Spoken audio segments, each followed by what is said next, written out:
A arquitetura da dívida invisível, capítulo 3. Quem sobe junto com a Selic? Todas as estradas levam alguém a algum lugar. Toda ponte liga duas margens. Todo o pagamento possui dois lados. Existe quem paga, existe quem recebe.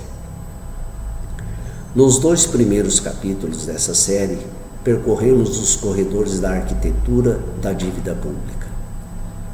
Conhecemos as LFTs, compreendemos como determinados títulos acompanham automaticamente a taxa Selic e vimos que, quando essa taxa aumenta, a remuneração desses papéis também aumenta, conforme as regras de funcionamento. Agora chegamos à pergunta inevitável. Quem está do outro lado dessa operação? Quando o Tesouro Nacional paga juros sobre títulos públicos, esse dinheiro não desaparece.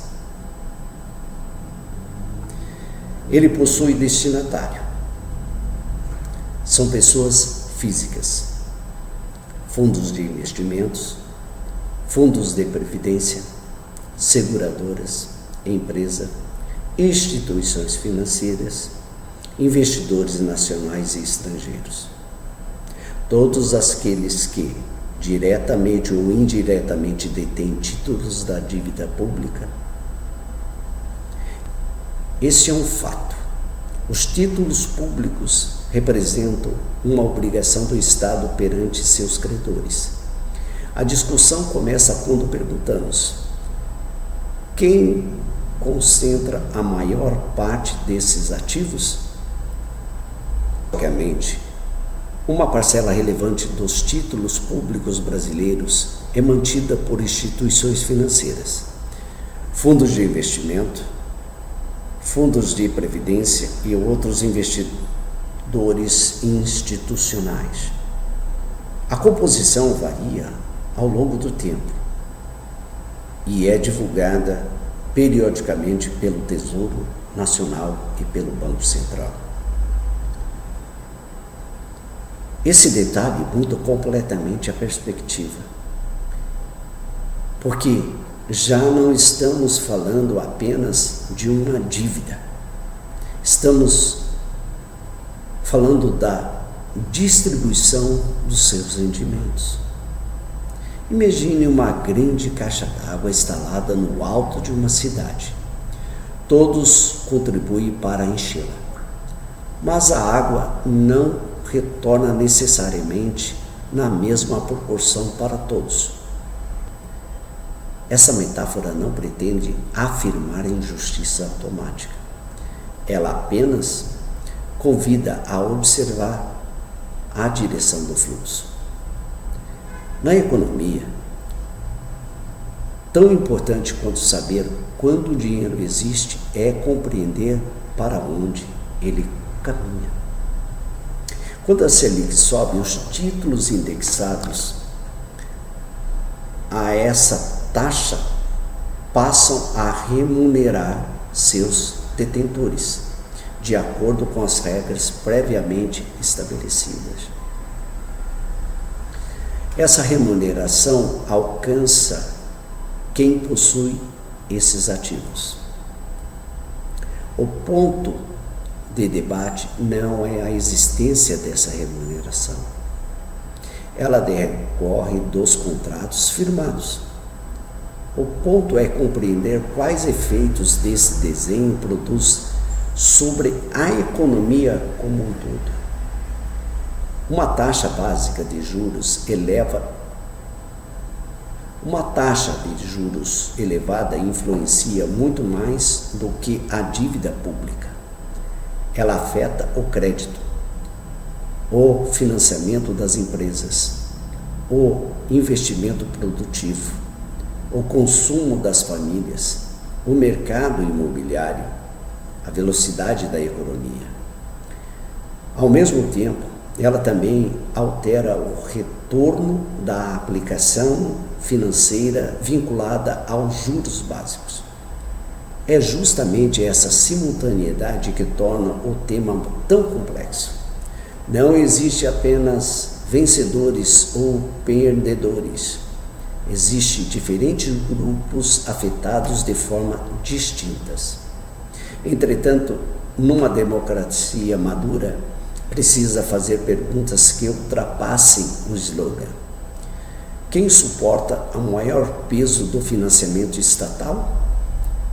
Quem recebe a maior parcela dos rendimentos financeiros? Como esse fluxo influencia a concentração de riquezas? Essa pergunta não pertence à oposição, nem ao governo, pertence à cidadania. Talvez o maior erro das últimas décadas tenha sido transformar a economia em um idioma reservado aos especialistas.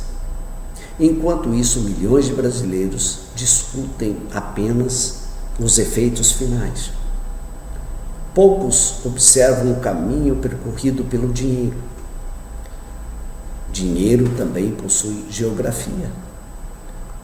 Eles percorrem estradas, passam pontes, escolhem destinos. Quando entendemos essas rotas, percebemos que o verdadeiro poder nem sempre está na emissão de moeda. Muitas vezes está na arquitetura do fluxo.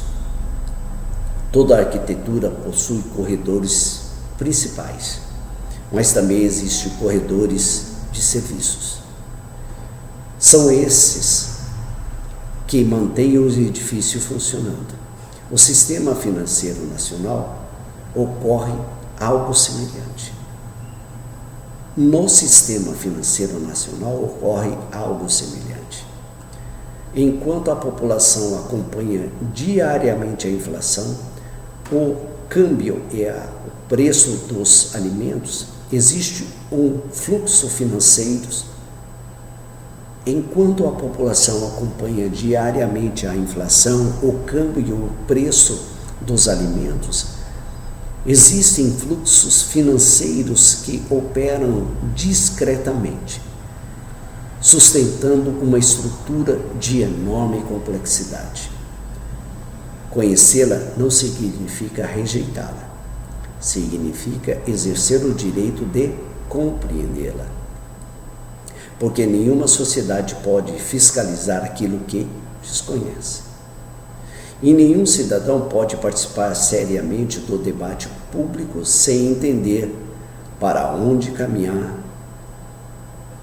E nenhum cidadão pode participar seriamente do debate público sem entender para onde caminham os recursos produzidos por sua própria economia.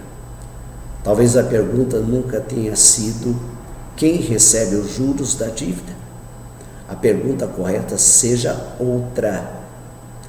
Quais incentivos essa arquitetura cria para o funcionamento do sistema financeiro e para a economia brasileira? É dessa resposta que dependerá qualquer proposta séria de aperfeiçoamento institucional.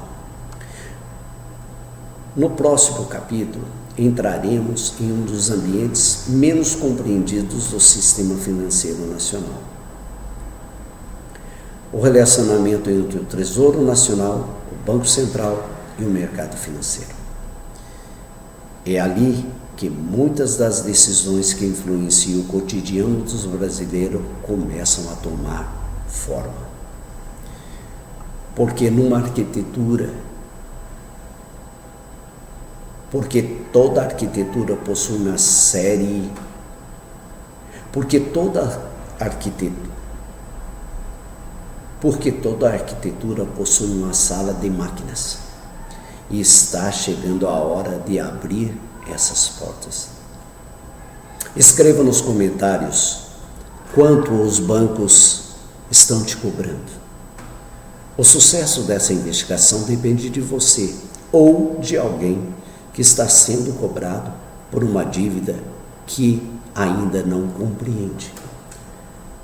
Compartilhe esse vídeo. Vamos despertar o Brasil.